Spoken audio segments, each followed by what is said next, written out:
Most of the time when you notice a flat spot on baby's head, it's a benign condition called positional plagiocephaly that just comes from laying on the same spot over and over again.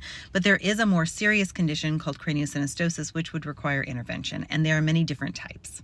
First of all, this is what a normal baby skull looks like. It's not just one bone, it's made up of lots of different bones, and where those bones come together is called a suture.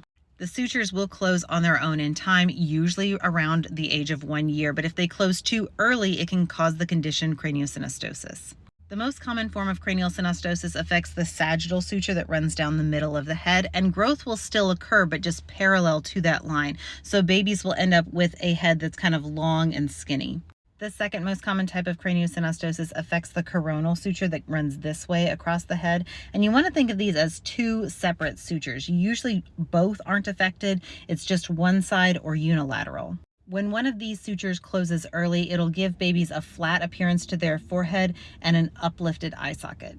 The third most common affects the medopic suture, so down the middle of the forehead, and it can give babies this triangular appearance to their forehead. Now, the last one affects the lambdoid suture, which is the suture on the back of the head. But what's interesting about this is that it will cause a flat spot on the back of the head, which is very similar to positional plagiocephaly. Usually you can tell the difference by doing an exam. I like to look straight down on the top of the baby's head, and I usually put my fingers close to their ears so I can see how they are positioned relative to that flat spot.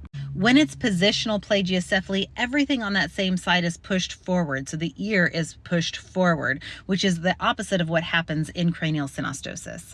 And this diagnosis can be confirmed with imaging. Craniosynostosis will require surgery to reopen the suture and to allow for normal head growth. But usually positional plagiocephaly only requires time and patience while the head rounds back out again. And this will happen naturally because babies will spend more time as they get older rolling over and sitting up.